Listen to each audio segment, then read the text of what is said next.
মানুষের দুর্ব্যবহারে কষ্ট পাবেন না। যখন কাছের মানুষরা আপনাকে কষ্ট দিবে, এবং কাছের মানুষ কষ্ট আপনাকে দিবেই, কাছের মানুষটা আপনাকে বেশি কষ্ট দিবে জীবনে, তখন আপনি কষ্ট পাবেন না যদি আল্লাহর জন্য ওদেরকে ভালোবাসেন, যে আমি তো আল্লাহর জন্য এই কাজগুলো করছি। তারা শুকরিয়া আদায় করলেই বা কি আর না করলেই বা। নারীদেরকে বলবো, আপনারা পুরুষদের প্রতিদ্বন্দ্বী নন, আপনারা পুরুষদের পরিপূরক। একজন নেককার নারী একজন পুরুষের পিছনে থাকলে এই পুরুষ বিশ্ব জয় করতে পারবে ইনশাআল্লাহ। একজন নেককার স্ত্রী সাথে থাকলে স্বামী বিশ্ব জয় করতে পারবে। এখন তো নিজে নিজের সতীত্ব বিলিয়ে দিতে পারলে বাঁচে।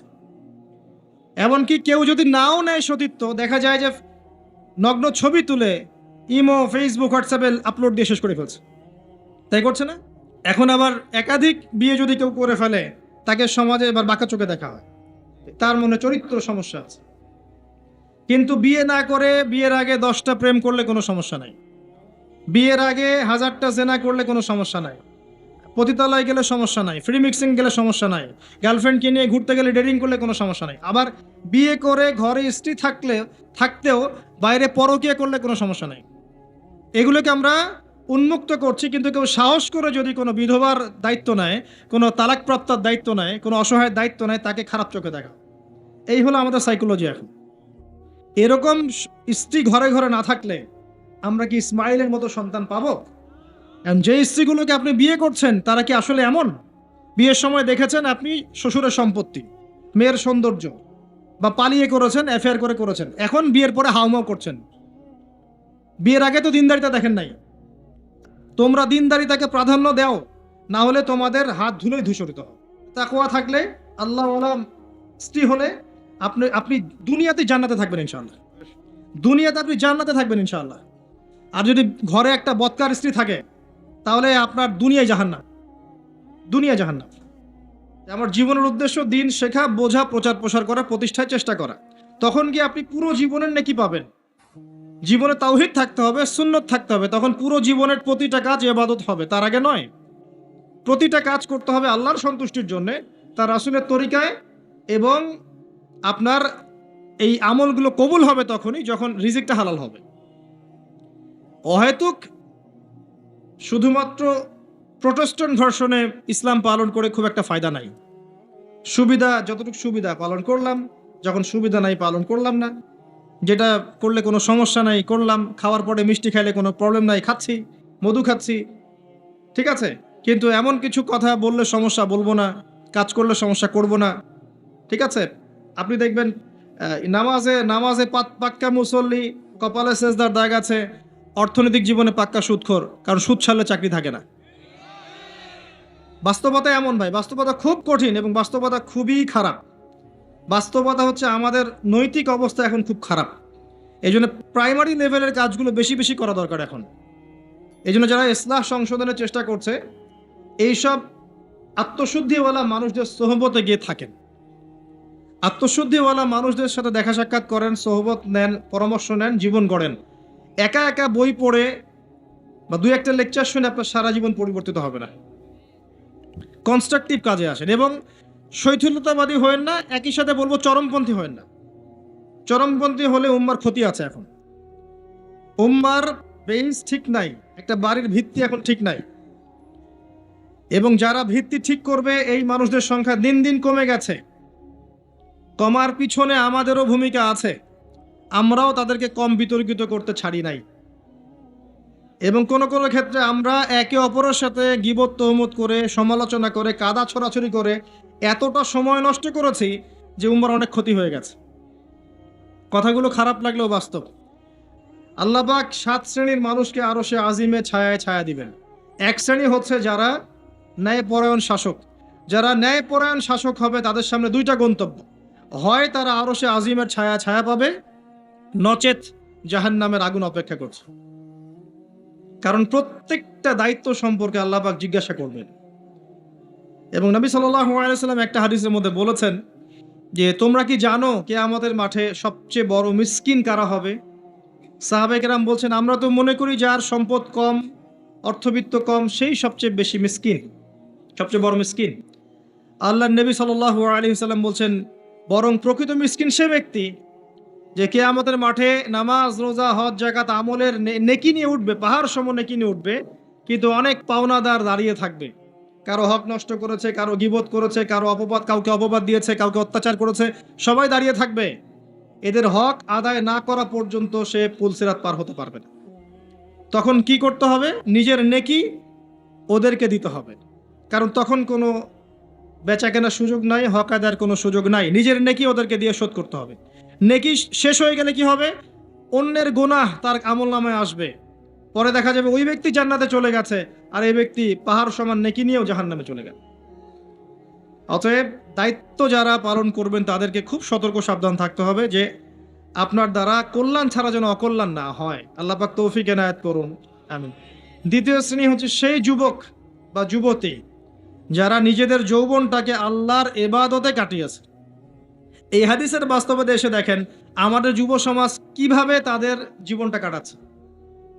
আমার চেয়ে ভালো আপনারা বলতে পারবেন যে সকাল থেকে সন্ধ্যা পর্যন্ত আমাদের যুবক যুবতীরা করছেটা কি। কতজন যুবক নামাজ পড়ছে মসজিদে এসে, কতজন যুবক কোরআন তেলাওয়াত করে নিয়মিত। নবীর সুন্নাহগুলো ওদেরকে শিখিয়ে দিতে হয়। ইভেন নবী সাল্লাল্লাহু আলাইহি ওয়াসাল্লামের স্ত্রীদের নাম ওদেরকে বলে দিতে হয়।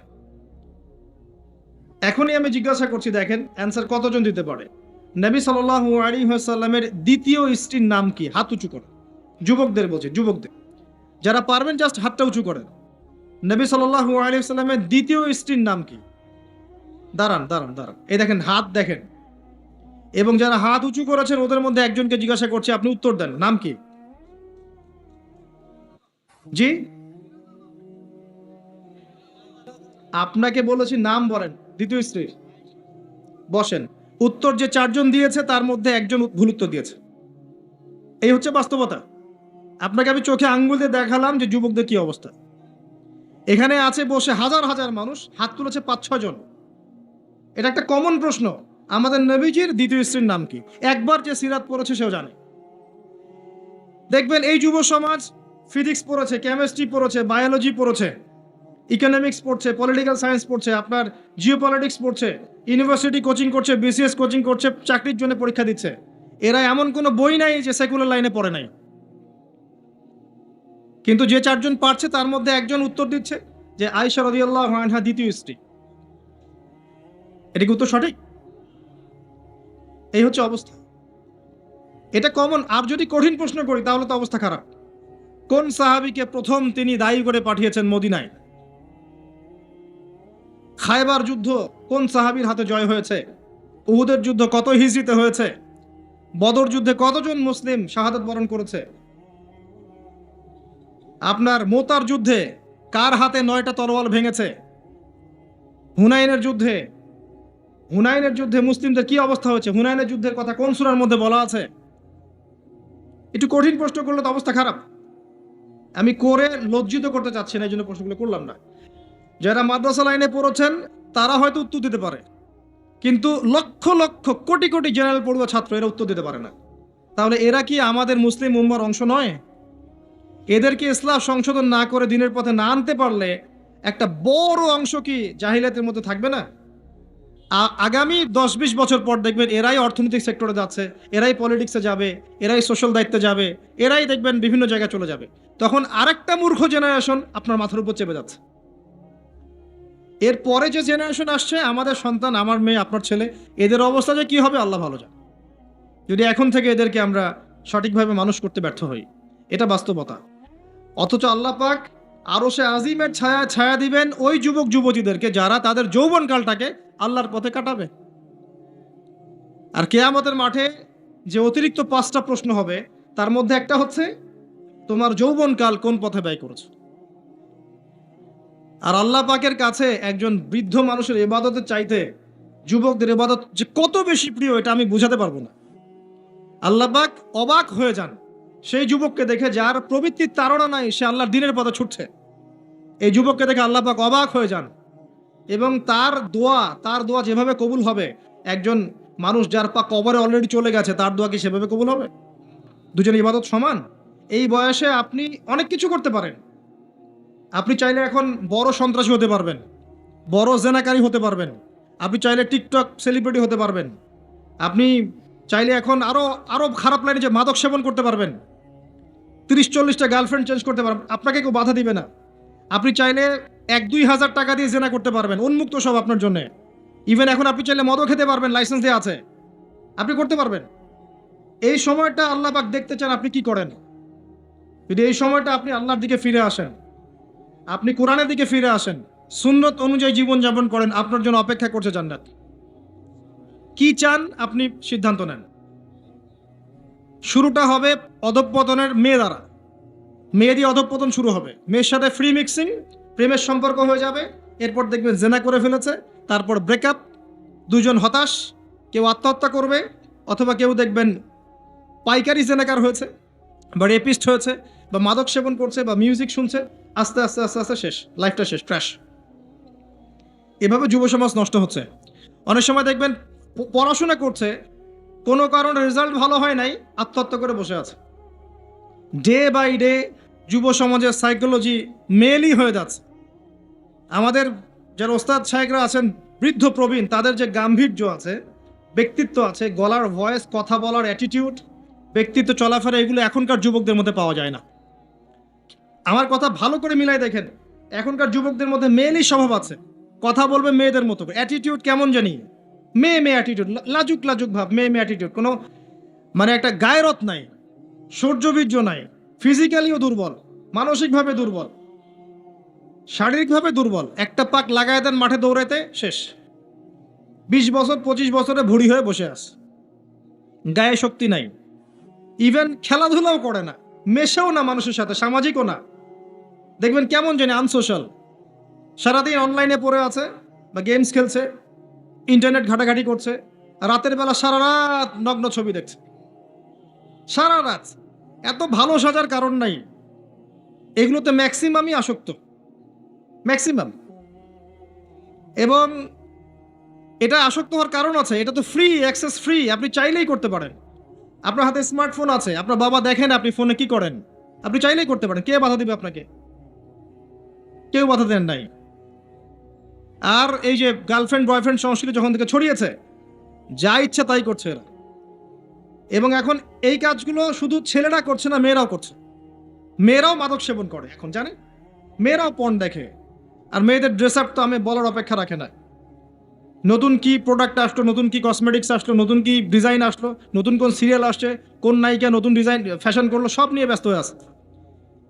আমি ওইদিকে আসবো পরে।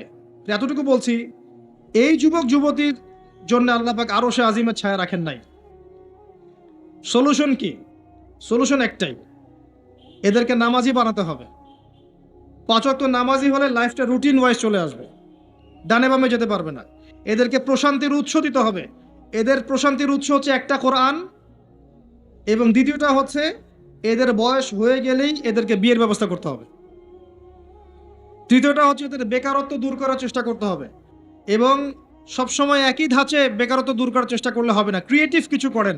আপনার প্রতিভা দিয়ে এমন কিছু করেন যেটা ক্রিয়েটিভ, আপনার ক্রিয়েটিভিটি কাজে লাগান। সমাজকে কিছু দেন, দেশকে কিছু দেন, রাষ্ট্রকে কিছু দেন। এদের প্রশান্তির উৎস হচ্ছে সুন্নাহ, সুন্নাহ মাফিক জীবনযাপন করার অভ্যস্ত, সুন্নাহ মাফিক জীবনযাপনে অভ্যস্ত করতে বলেন। এই কাজগুলো না করতে পারলে, এবং আল্লাহওয়ালা মানুষের কাছে নিয়ে আসেন, আল্লাহওয়ালা মানুষের কাছে এদেরকে নিয়ে আসেন, সহবতে আনেন, দেখা করান, আলেমদের কাছে দেখা করান, মেশান, তাদেরকে দেখে তারা দিন শিখবে। আল্লাহর রাস্তায় সময় দিতে বলেন, আস্তে আস্তে দেখবেন ইনশাল্লাহ লাইনে আসছে। আদারওয়াইজ আপনি এই জেনারেশনকে দিয়ে আগামীর ভবিষ্যৎ আশা করতে পারেন না। বাস্তবতা খুব খারাপ, বাইরে যা দেখা যাচ্ছে ভিতরটা এমন নয়। ভিতরে ঢোকেন, দেখবেন নোংরামি দিয়ে ভরে গেছে সবকিছু। অনেক সময় দেখবেন বাইরে থেকে যাদেরকে দেখে পরিষ্কার মনে হচ্ছে, এদের ভিতরেও নোংরামি ধরে গেছে। এইগুলো দূর করার জন্য একটাই ওষুধ, তাসকিয়া, আত্মশুদ্ধি। আমি সবাইকে অনুরোধ করব, আল্লামা তকি উসমানী হাফিজাহুল্লাহর একটা বই পড়তে, আত্মশুদ্ধি ও তাসাউফ একটা বই আছে। আত্মশুদ্ধি ও তাসাউফ একটা বই আছে, আপনি পড়েন। আমি আপনাকে এনশিওর করছি, আপনার কাছে মনে হবে যে প্রতিটা লাইন আপনার জন্য লেখা হয়েছে। প্রত্যেকটা লাইন পড়বেন, মনে হবে আপনার জন্যই লেখা হয়েছে বইটা। একবার বইটা পড়ে স্বাদ মিটবে না, বারবার পড়তে ইচ্ছা করবে। একটা বই পড়েন, আর অনেক বইয়ের নাম বলতে পারতাম আমি, কিন্তু আমি এখন যেটা ফিল করছি, সবচেয়ে দুর্বল জায়গা আমাদের আত্মশুদ্ধির জায়গাটা। আত্মশুদ্ধি না আসলে আপনি এই খবিস কলবগুলোকে দিয়ে আলো জ্বালাতে পারবেন না, এটা সম্ভব না। আল্লাহর ওয়াস্তে বইটা পড়েন, কিনতে পারবেন? বাসায় লাইব্রেরি আছে কার কার? হাত তোলেন। বাসায় দিন ইসলামের দিনিয়াত লাইব্রেরি কার কার আছে? ইসলামী বইয়ের লাইব্রেরি আছে ব্যক্তিগত সংগ্রহে? লাইব্রেরি করেন, দেখেন লাইব্রেরির সংখ্যা কতগুলো। কিন্তু জেনারেল লাইব্রেরি কয়জনে আছে? হাত তোলেন। স্কুল কলেজ ইউনিভার্সিটির বই দিয়ে ভর্তি কার কার বাড়ি? সবার বাড়ি ভর্তি, মাশাআল্লাহ।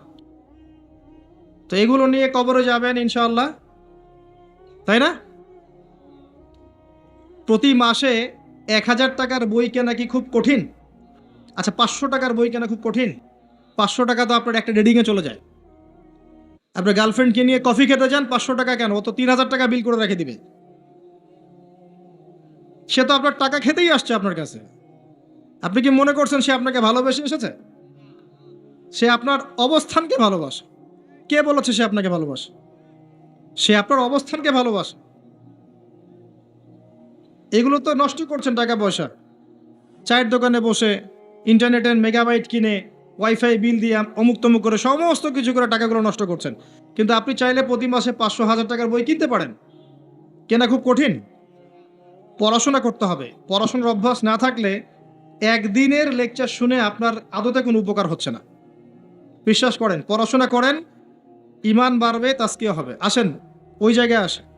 ওই যুবক এবং যুবতী যারা নিজেদের যৌবনকালটাকে আল্লাহর পথে উৎসর্গ করেছে, বিলিয়ে দিয়েছে, তারা আরো সে ছায়া ছায়া পাবে ইনশাআল্লাহ। 3 নাম্বার হচ্ছে সেই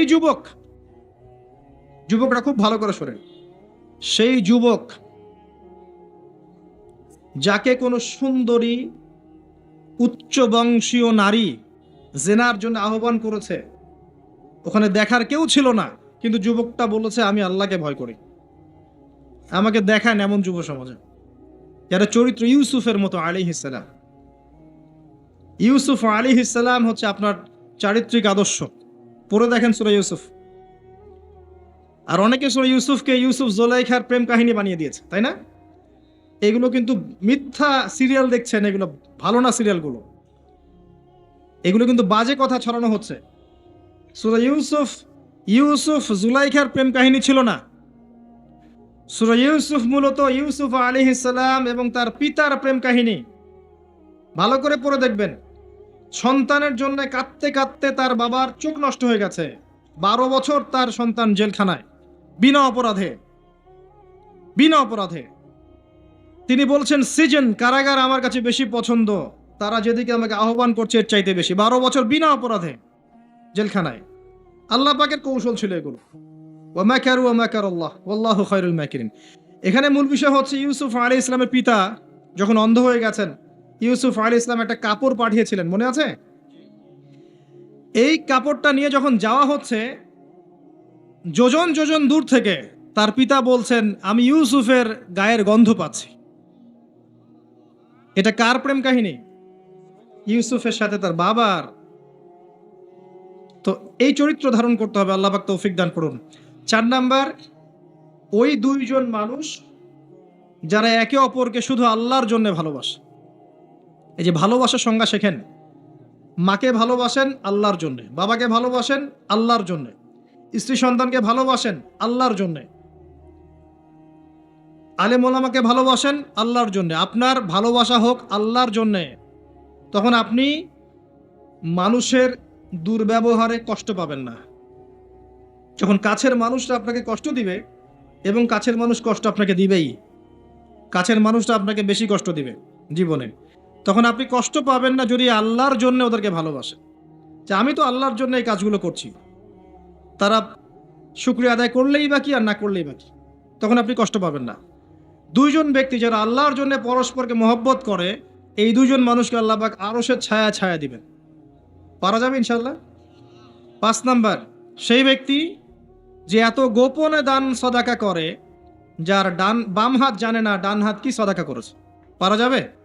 এখন তো ওই যে মাশাআল্লাহ আমরা নাম লিখাই আর সদকা করি, তাই না? অমুকে 10,000, অমুক সাহেব 20,000, অমুক 500, প্রথমে বড় বড় নোটের সদাকা হয়, আমি অবশ্য এটা জানতাম না, মাঠে নেমে বুঝতে পারছি। প্রথমে বড় বড় ফিগার বলে, কে কে দিবেন 5,000 হাত তোলেন, তারপর 5,000 লেখা হয়। তারপর কে কে দিবেন 1,000 হাত তোলেন, কে কে দিবেন 500 হাত তোলেন, নাম টাম লেখা হয়। পরে লাস্টে বলে যে কালেকশন করছে, আচ্ছা খুচরাগুলোও দেন, পরে খুচরাগুলোও দেওয়া হয়। জানিয়ে দান করা যায়। অনেক সময় এমন হয়েছে, নবী সাল্লাল্লাহু আলাইহি ওয়াসাল্লাম বলেছেন, কার ঘরে কি আছে নিয়ে আস। রিয়া চলে আসতে পারে মনের মধ্যে, যে আমি 10,000 দিয়েছি, মানুষ আমার নাম জানলো। রিয়া আসতে সময় লাগে না, কেমন করে আসে? আল্লাহ নবী বলেছেন সাল্লাল্লাহু আলাইহি ওয়াসাল্লাম, অন্ধকার রাতে কালো পাথরের উপরে কালো পিঁপড়া হেঁটে গেলে যেমন বোঝা যায় না, রিয়া এমন ভাবে আপনার কলবে আসতে পারে। কিভাবে ঠেকাবেন আপনি? আপনি বুঝতেই পারবেন না। এই যে আপনারা সেলফি তুলতে চান, ছবি তুলতে চান, ভালোবাসেন, আমি জানি ভালোবাসেন, ভালোবাসার অতিরিক্ততা প্রদর্শন করতে চান, একটাই ভয় করি, সেটা হচ্ছে রিয়া। রিয়া বা অহংকার যদি পেয়ে বসে, তার দ্বারা দিনে কোনো খেদমত সম্ভব না। আলেমদেরকে নিয়ে, বক্তাদেরকে নিয়ে, দায়ীদেরকে নিয়ে, আল্লাহর পথের যারা মুজাহেদা করে, এদেরকে নিয়ে অতিরিক্ত মাত্রায় বাড়াবাড়ি করবেন না। আল্লাহর ওয়াস্তে অতিরিক্ত মাত্রায় বাড়াবাড়ি করবেন না। যত বেশি করবেন, তত তাদের প্রতি মানুষের চোখ লাগবে, এবং চোখ লাগা সত্য। তত তাদের ভিতরে রিয়া আসতে পারে, অহংকার আসতে পারে। কারণ আমরা অত্যন্ত দুর্বল ইমানের মানুষ। আমরা যারা এই যুগে বসবাস করছি, সবাই খুবই দুর্বল ইমানের মানুষ। এই জন্য রিয়া অহংকারের সুযোগ দিয়েন না। মুসাফা করেন, ওকে ফাইন, ছবি টবির সংস্কৃতি বাদ দিয়ে দেন, আমি বারবার নিষেধ করি, তারপরেও আপনার এই কাজগুলো করেন। এতে কোনো ফায়দা নাই, ক্ষতি ছাড়া কোনো উপকার নাই, ক্ষতি ছাড়া কোনো উপকার নাই। এমনকি বিনা কারণে যারা চিত্র অঙ্কন করে বা ছবি তৈরি করে, এদেরকে শাস্তি দেওয়া হবে। হাদিস আছে, ওলামায়ে কেরামকে জিজ্ঞাসা করেন, প্রাণ সঞ্চার করতে বলা হবে, যে এর মধ্যে প্রাণ ঢুকাও। এটা আমাদের সংস্কৃতি না তো। মূর্তি, ছবি, ভাস্কর্য বা যে উপাসনাগুলো করা, এগুলো আমাদের সংস্কৃতি নয়, এগুলো অন্য কালচার থেকে এসেছে। আমাদের সংস্কৃতি হচ্ছে আমল গোপন করে ফেলা, নিজেকে হাইড করা, গোপন করে রাখা। আল্লাহ পাক বোঝার তৌফিক দেখ তরুণ প্রজন্মকে। মনে কষ্ট নিবেন না, এটা বাস্তবতা। এগুলো করলে আমাদের মনের মধ্যে রিয়া অহংকার চলে আসে। আল্লাহর ওয়াস্তে আমাদেরকে মুখলেসভাবে দিনের পথে কাজ করতে দেন। শান্ত থাকেন, এত আবেগী হয়েন না, এত অতি উৎসাহী হয়েন না। শান্ত থাকেন, রিল্যাক্স থাকেন। দিনের বিজয় একদিনে এক তাকবীরে হবে না, একদিনে দিনের বিজয় হবে না। আস্তে আস্তে আস্তে আস্তে দিন এগিয়ে যাবে ইনশাল্লাহ। আল্লাহ পাকের একটা সুন্নাহ, আল্লাহ পাকের একটা চিরন্তন সুন্নাহ হচ্ছে, হুটহাট কিছু আল্লাহ পাক করেন না। দিন থেকে রাত হয় কি ধাপ করে হয়? আস্তে আস্তে আস্তে আস্তে রাত হয়, খেয়াল করে দেখেছেন? তারপরে যখন দিন হবে, রাত আস্তে আস্তে কেটে যাবে, দিন আস্তে আস্তে আসবে। ধাপ করে সূর্যোদয় হয়? হয় না। এটা আল্লাহ সুন্নাহ, একবারে কিছু হয় না।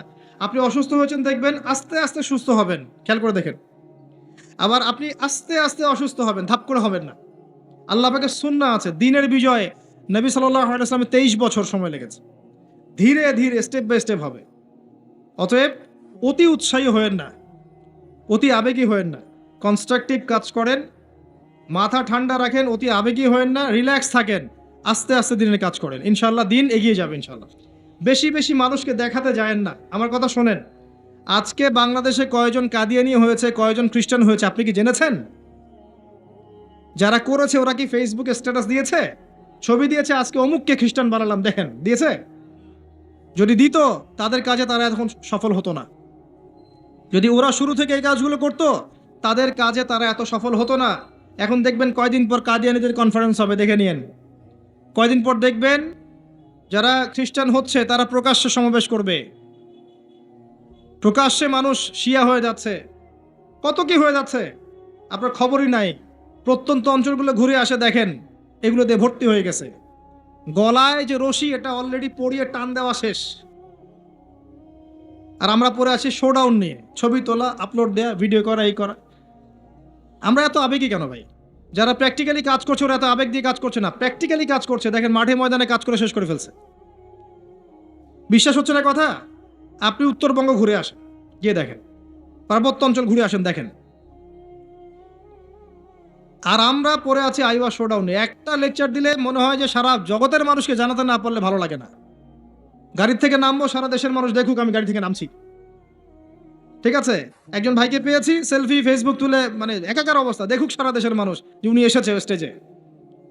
এতে করে উম্মার উপকার যতটুকু না করলেন, ক্ষতি করে ফেলেছেন। এটা আপনারা বুঝতে পারছেন না। যাই হোক, আমি আশাও ছেড়ে দিয়েছি অনেক অংশে যে আপনারা বুঝবেন।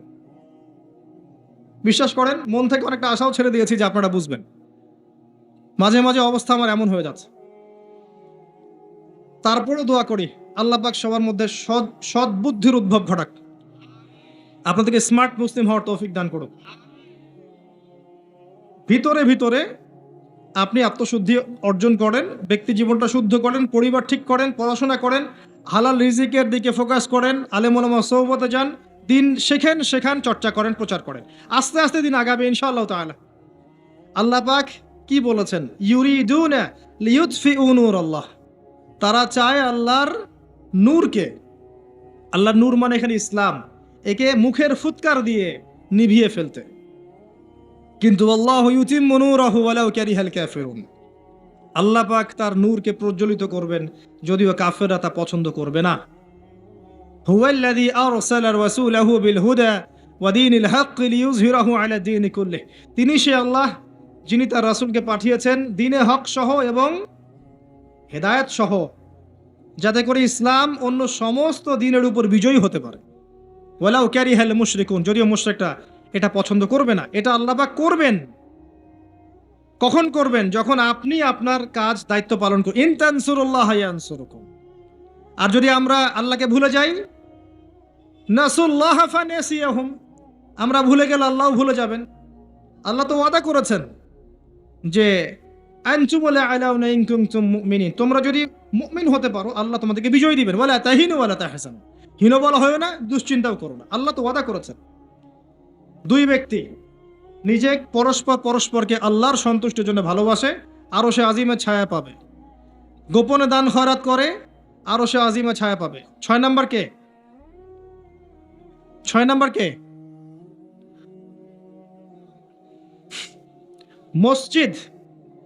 মসজিদের সাথে যাদের কলব অন্তর জুড়ে থাকে, এরা হচ্ছে এক শ্রেণী। আমি সিরিয়ালটা হয়তো ভুল করেছি, বাট এটা আছে 6 মধ্যে। 1 নাম্বার বলেছি ন্যায় পরায়ণ বাদশা। 2 নাম্বার যুবক, যার যৌবনকালটা আল্লাহর পথে সে কাটিয়ে দিয়েছে। 3 নাম্বার সুন্দরী নারী, আহ্বান করেছে কিন্তু সে বলেছে আমি আল্লাহকে ভয় করি। দান খয়রাত করেছে এত গোপন ভাবে, ডান হাত বাম হাত জানে না ডান হাত কি দান করেছে।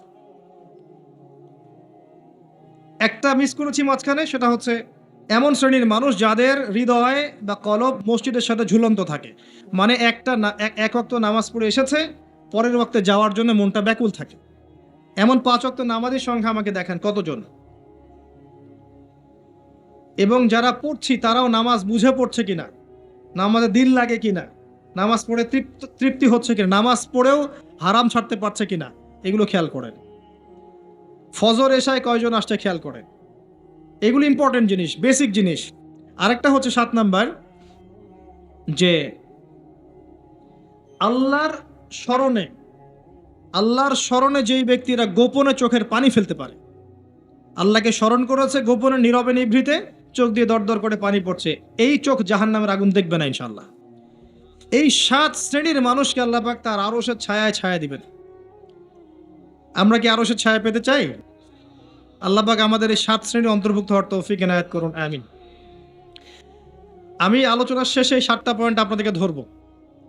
আমি জিজ্ঞাসা করব কারা বলতে পারেন, শুধু হাত উঁচু করবেন, এখন না, শেষের দিকে, একটু পরে। যিনি সঠিক উত্তর দিতে পারবেন আমার পক্ষ থেকে স্পেশাল পুরস্কার আছে ইনশাআল্লাহ, হাদিয়া দিব ইনশাআল্লাহ একটা, যদি বলতে পারেন। 7টাই বলতে হবে, মনে মনে মুখস্থ করেন। লেকচার খালি শুনবেন, বাসায় গিয়ে ঘুমাবেন চলবে না। যেটা লেকচার শুনেছেন পড়া দিয়ে তারপর বাসায় যাবেন, এটা ক্লাসের মতো। এবার আসেন, এই আরশের ছায়া আল্লাহ পাক ছায়া দিবেন।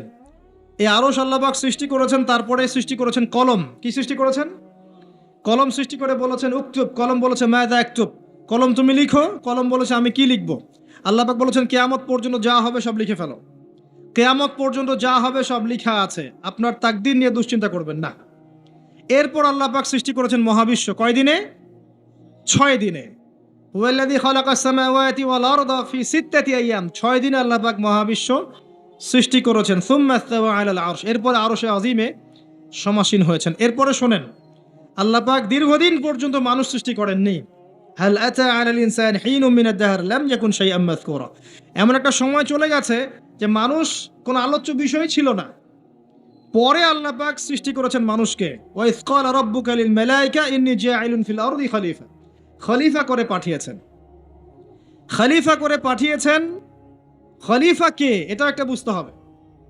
খলিফা দাউদ আলাইহিস সালামকেও বলা হয়েছে। আল্লাহ পাক সূরা সাদে বলেছেন, ইয়া দাউদ, হে দাউদ, ইন্না জাআলনাকা খলিফাতান ফিল আরদ, আমি তোমাকে পৃথিবীতে খলিফা করে পাঠিয়েছি।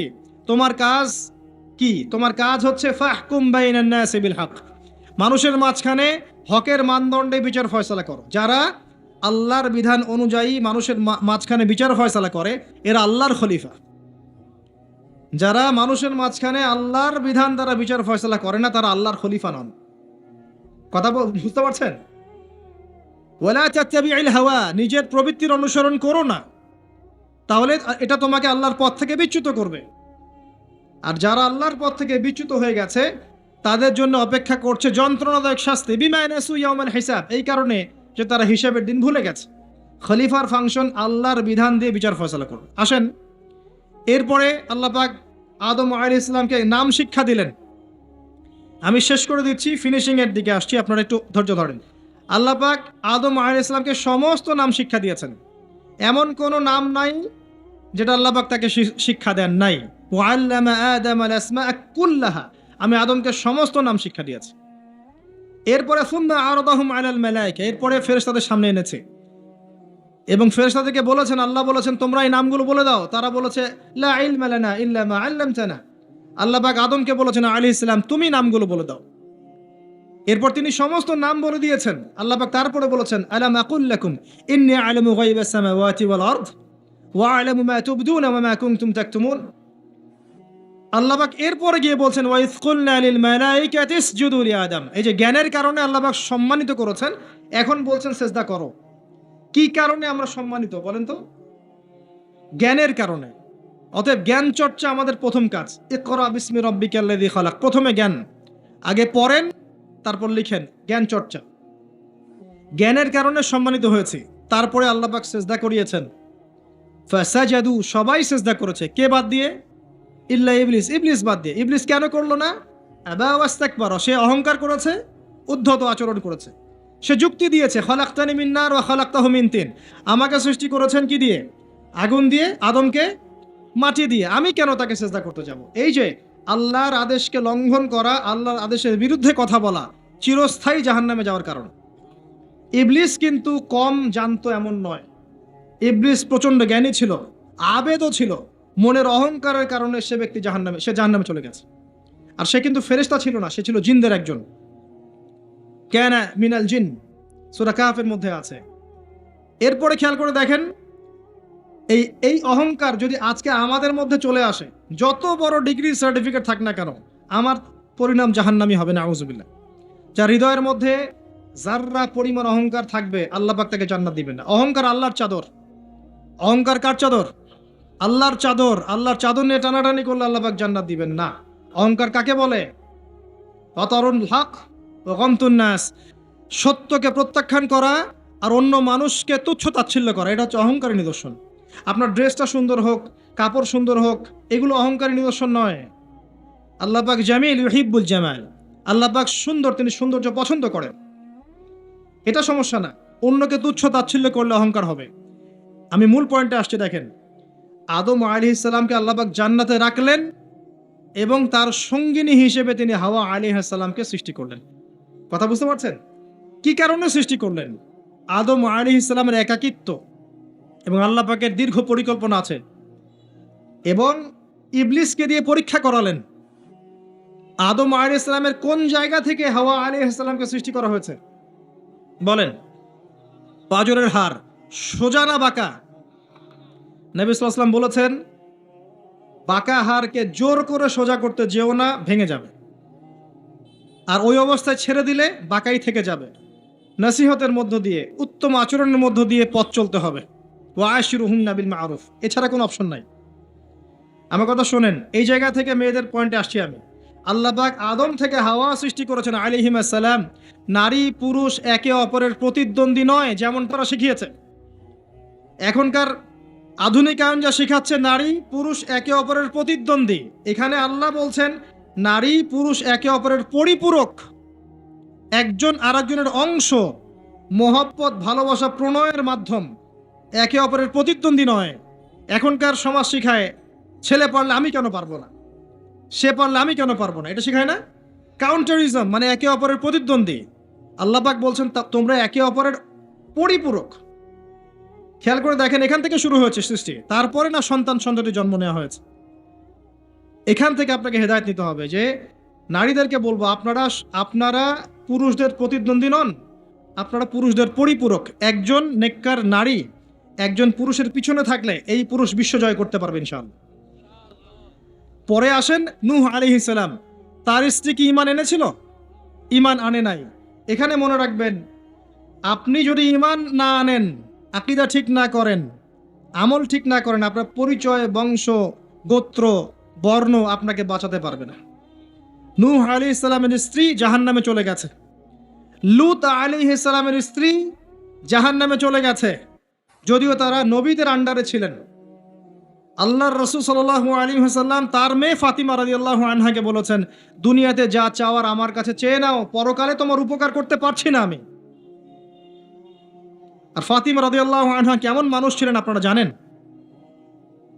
তো আমি আমাদের মা বোনদেরকে অনুরোধ করবো, আল্লাহকে ভয় করেন, নিজের নফস ঠিক করেন, নিজের কবরের ফিকির করেন, আমল আকীদা ঠিক করেন। আপনি কত বড় আলেমের স্ত্রী, কত বড় শাইখের স্ত্রী, আপনার স্বামী কত বড় পলিটিক্যাল লিডার, কত বড় সোশ্যাল লিডার, এটার মানদণ্ড আল্লাহ দেখবেন না। আপনার ঈমান, আমল, তাকওয়া শুধু আল্লাহ পাক দেখবেন। আসেন কোরআনের পাতায় পাতায় যাই, চলেন আপনাকে নিয়ে যাচ্ছি। ইব্রাহিম আলাইহিস সালাম নাম শুনেছেন? তার স্ত্রী সারা আলাইহিস সালাম পৃথিবীর সুন্দরী নারীদের মধ্যে অন্যতম। দুজন সুন্দরী নারীর কথা এসেছে, একজন হাওয়া আলাইহিস সালাম, একজন সারাহ আলাইহিস সালাম। আমাদের এইসব সুন্দরী নারীদের চেয়ে হাজার গুণ সুন্দরী ছিল, অত্যন্ত সুন্দরী। খেয়াল করে দেখবেন, এই যে ইব্রাহিম আলাইহিস সালামের বংশধর যারা, তাদের চেহারা এবং মানে সুরত কিন্তু অত্যন্ত সুন্দর। আমাদের নবী মুহাম্মদ সাল্লাল্লাহু আলাইহি ওয়াসাল্লাম প্রচন্ড সুন্দর ছিলেন না? তার আদি পিতাকে ইসমাইল আলাইহিস সালাম না? ইসমাইল আলাইহিস সালাম ইব্রাহিম আলাইহিস সালামের সন্তান নয়? ওই দেখেন ব্লাড চলে আসছে। ইউসুফ আলাইহিস সালাম, তার বাবাকে ইয়াকুব আলাইহিস সালাম, তার বাবা ইসহাক আলাইহিস সালাম, তার বাবা ইব্রাহিম আলাইহিস সালাম। ওই যে একই লেগেসি দেখেন, তারা প্রচন্ড সুন্দর ছিলেন। এমনকি নবী সাল্লাল্লাহু আলাইহি ওয়াসাল্লাম মেরাজের রাতে গিয়ে যখন ইব্রাহিম আলাইহিস সালামের সাথে সাক্ষাৎ করেছেন, তিনি পরে বলেছেন যে আমার শাকল, সুরত আর ইব্রাহিম আলাইহিস সালামের চেহারার মধ্যে অনেক মিল আছে, সাদৃশ্য আছে, একই রকম। আমরা কিন্তু দরুদের মধ্যেও মুহাম্মদ সাল্লাল্লাহু আলাইহি ওয়াসাল্লামের নামের পাশে ইব্রাহিম আলাইহিস সালামের নাম বলছি। তাদের উভয়ের জীবনে প্রচন্ড মিল ছিল, একই রকম ছিল। পয়েন্টে আসেন, সারা আলাইহিস সালাম অত্যন্ত সুন্দরী ছিলেন। তিনি একাই তার স্বামীর সাথে বের হয়ে চলে গেলেন কোথায়? ওই যে প্যালেস্টাইন। তার সাথে কেউ নাই, ইব্রাহিম আলাইহিস সালামের সাথে পরিবার নাই, সমাজ নাই, কেউ নাই। তার স্ত্রী আছে। একজন নেককার স্ত্রী সাথে থাকলে স্বামী বিশ্ব জয় করতে পারবে। এই জায়গায় আমি ছেলে মেয়ে সবার জন্য হেদায়েতের কথা বলছি। মেয়েরা আমাকে অনেক অভিযোগ দিয়েছে, মেয়ে নিয়ে কোনো কথা বলিনি ওয়াজের মধ্যে। আমি এখন কিছু কথা বলে শেষ করছি ইনশাআল্লাহ। সারা আলাইহিস সালাম যখন যাচ্ছেন, একজন লম্পট রাজা, মনে আছে, লম্পট একজন বাদশা তাকে ভোগ করতে চেয়েছিল, তুলে নিয়ে কিডন্যাপ করেছে। এ সময় ইব্রাহিম আলাইহিস সালাম মাজুর ব্যক্তি, নামাজে দাঁড়িয়ে গেছেন, আল্লাহর কাছে সাহায্য চাচ্ছেন। এটাই নবীগণের সুন্নাহ, কোনো সমস্যায় পড়লে নামাজে দাঁড়িয়ে যেতেন। আর আমরা এখন সমস্যায় পড়লে হাউমাউ শুরু করি, তাই না? আর এদিকে সারা আলাইহিস সালাম আল্লাহর কাছে দোয়া করছেন, আল্লাহ তুমি যদি জেনে থাকো আমি আমার সতীত্ব আমার স্বামী ছাড়া অন্য কাউকে দেই নাই, তাহলে আজকে এই জালেমের হাত থেকে আমাকে রক্ষা করো। হাত বাড়াতে না বাড়াতেই তার হাত অবশ্যই পড়ে গেছে। সুবহানাল্লাহ। তিনবার চেষ্টা করেছে, তিনবার বেহুশ হয়ে পড়ে গেছে। এই সারা আলাইহিস সালামের মতো সতীত্ব রক্ষাকারী জেনারেশন কি এখন আছে? এখন তো নিজের সতীত্ব বিলিয়ে দিতে পারলে বাঁচে। এমনকি কেউ যদি নাও নেয় সতীত্ব, দেখা যায় যে নগ্ন ছবি তুলে ইমো, ফেসবুক, হোয়াটসঅ্যাপে আপলোড দিয়ে শেষ করে ফেলছে। তাই করছে না? ভিডিও কলে প্রেম হচ্ছে, আপনার এই যে গার্লফ্রেন্ড বয়ফ্রেন্ডের সাথে কফি খাচ্ছে, বিছানায় যাচ্ছে, ডেটিং করছে। বিয়ের আগে সব শেষ, বিয়ের পরে যখন এরা কোনো ঘরে যাবে, ওই ঘরে কি সুখ আসবে, শান্তি আসবে? মা বোনদেরকে বলবো, আর আমাদেরকে খেয়াল রাখতে হবে, আমরা যেন আমাদের ঘরে সারা আলাইহিস সালামের মতো মেয়ে, স্ত্রী তৈরি করতে পারি। আল্লাহ পাক তৌফিক দান করুন। দেখেন সতীত্বের পাওয়ার, আল্লাহ পাক হাত অবশ করে ফেললেন। এবার ওই বাচ্চা হাদিয়া দিচ্ছে হাজেরা আলাইহিস সালামকে। ঠিক আছে, হাজেরা আলাইহিস সালামকে ইব্রাহিম আলাইহিস সালাম বিয়ে করলেন। কি জন্য করলেন? সন্তানের জন্য। বাই দ্য ওয়ে, এখন আবার একাধিক বিয়ে যদি কেউ করে ফেলে, তাকে সমাজে এবার বাঁকা চোখে দেখা হয়, তার মনে চরিত্র সমস্যা আছে। কিন্তু বিয়ে না করে বিয়ের আগে 10টা প্রেম করলে কোনো সমস্যা নাই, বিয়ের আগে 1000টা জেনা করলে কোনো সমস্যা নাই, পতিতালয় গেলে সমস্যা নাই, ফ্রি মিক্সিং গেলে সমস্যা নাই, গার্লফ্রেন্ডকে নিয়ে ঘুরতে গেলে ডেটিং করলে কোনো সমস্যা নাই। আবার বিয়ে করে ঘরে স্ত্রী থাকতেও বাইরে পরকীয়া করলে কোনো সমস্যা নাই। এগুলোকে আমরা উন্মুক্ত করছি, কিন্তু কেউ সাহস করে যদি কোনো বিধবার দায়িত্ব নেয়, কোনো তালাকপ্রাপ্তার দায়িত্ব নেয়, কোনো অসহায়ের দায়িত্ব নেয়, তাকে খারাপ চোখে দেখা। এই হলো আমাদের সাইকোলজি এখন। অথচ আল্লাহ পাক এই বিধানটা দিয়েছেন কোরআন এবং সুন্নাহয়। যাই হোক, তার জন্য শর্ত আছে, শর্ত পূরণ না হলে করবেন না, কখনো ফরজ নয়। কিন্তু কেউ যদি শর্ত পূরণ করে করতে পারে, তাকে ডিসকারেজ কেন করতে যাবে?